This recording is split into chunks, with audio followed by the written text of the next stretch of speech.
Patapos niyo muna ako. Ang sabi ko po, sir, pinal na po bang aalis kami dito? Hello. Kasi sabi ni madam, pinal na. Hello. Ang sagot po niya, huwag muna, dyan muna kayo, sa tabi. Ano po bang ibig sabihin? Sino po yung paniniwalaan namin? Kayo o siya? Liwanag ko lang, hindi kami iniwan dito ng mga organizer para bantayan ko, para pag-uwi kami dito. Pumunta kami, usap ko, may palayang pumunta namin kagabi. Ngayon, alam na namin kung ang sitwasyon kasi nandito. Respeto natin dito. Kami, agam-agam, hindi namin alam kung sino yung paniniwalaan namin. Tapos kayo babaliin niyo yung salita na tama po ba yun? Tanong ko lang sa inyo. Hindi po, klaro po. Sinabi ko sa kanya na kami po ba sir, pinal na aalis dito.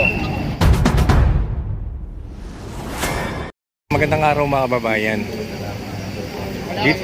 Maraming mga kapulisan tayo dito nakikita ngayon sa may EDSA Shrine. Ayan, at plano no, nakuha natin yung impormasyon ay pinupull out na yung mga supporter dito ng BP Sara.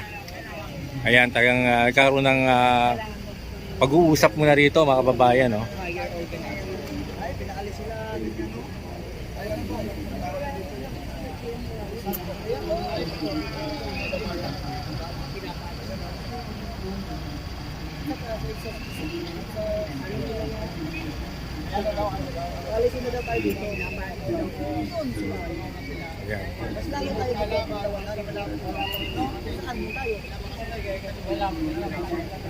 Ayan, at ilang sasakyan ng kapulisan dito.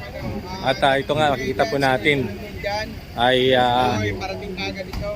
may kinausap sila sa isang mga organizer dito na tayo pinaalis na dito sa lugar ng EDSA Shrine.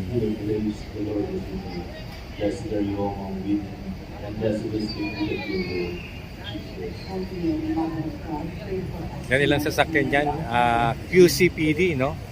Ayan, isa, dalawa, apat mga kababayan, apat na sasakyan ng kapulisan yung nakikita po natin ngayon dito.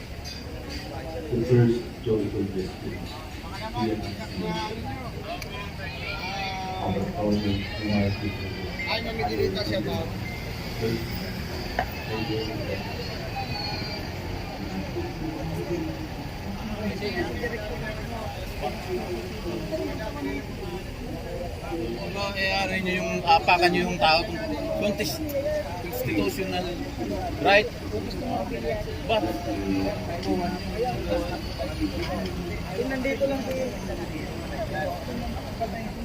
Ayun na nga, isa naman, isang opisyal. Hindi po, pinal na po, pull out na po kayo. So, sino po ba yung pakikinggan namin sa inyo? Sabi ko gano'n. Hindi po, sabi naman nitong isa, pull out na po kayo. Alis talaga. Yung leader nila.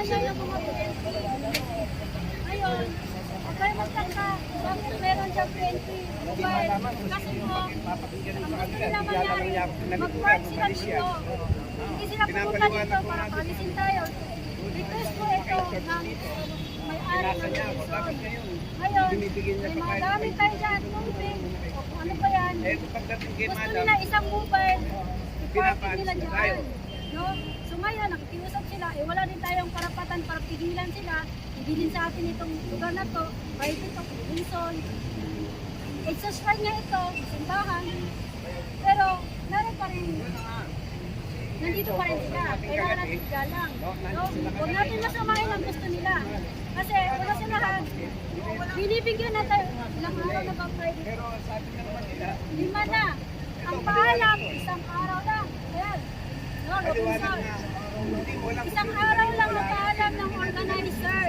Hindi ko rin alam kung sino nag-organize. Basta ulitin ko, pumunta kami dito, hindi kami iniwan dito para bantayan ang lugar dito sa tunan para sa rally. Pumunta kami dito para panag-ispat ka kami dito.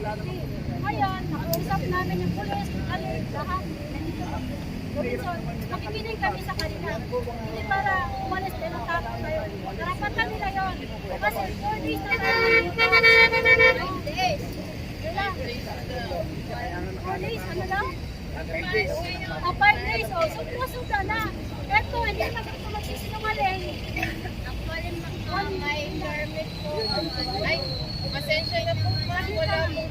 Nakita nga.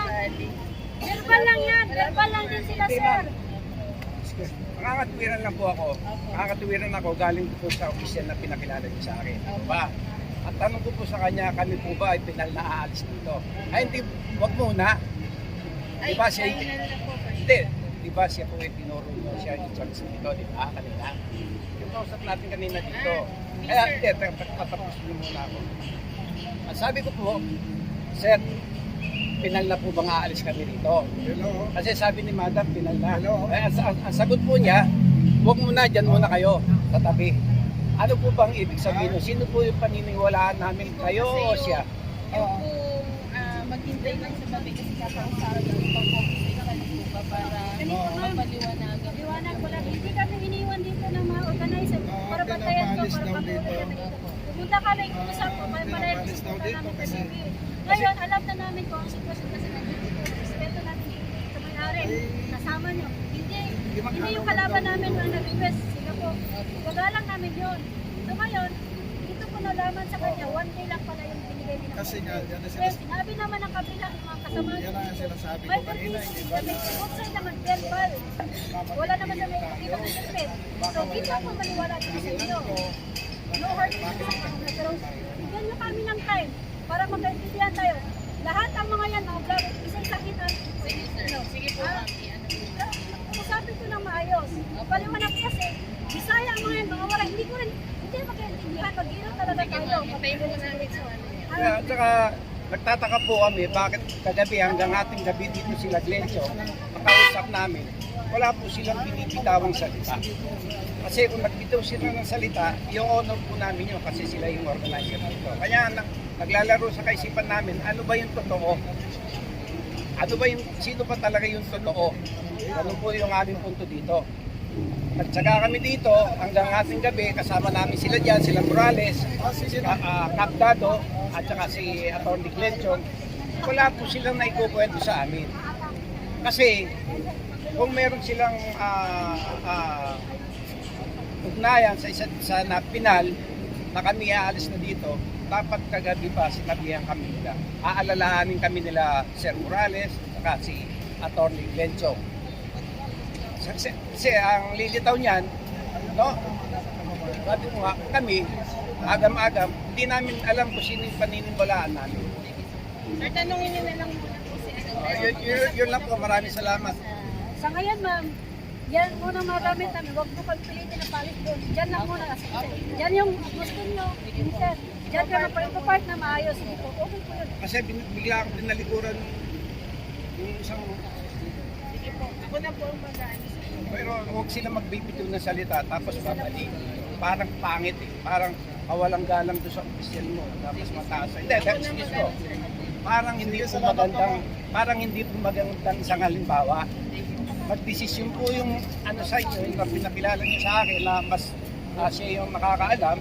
Tapos kayo babaliin niyo yung salita na tama po ba yun? Tanong ko lang sa inyo. Hindi po, klaro po.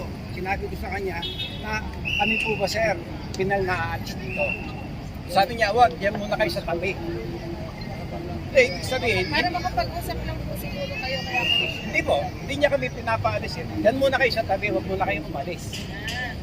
Ano muna po, para magkakuya ko pala po. Parang hindi po maganda na binali niyo yung kanyang binitawang kwento. Hindi po ba? Salamat po yun. Salamat po. Kapit lang po, mama. Sige po. Usap-usap muna po kayo para po. Dad. Dad. Lahat yan ako. Kahit magalit yung kasama. Dad, ano ba nangyari? Ganito. Ako naman. Ayan, mga kababayan ha. At inaalis na tayo sa lugar na ito. Kaya tawayanan po natin at mayroon pang pag-uusap. Kasi wala tayong ito si ano pala si Secretary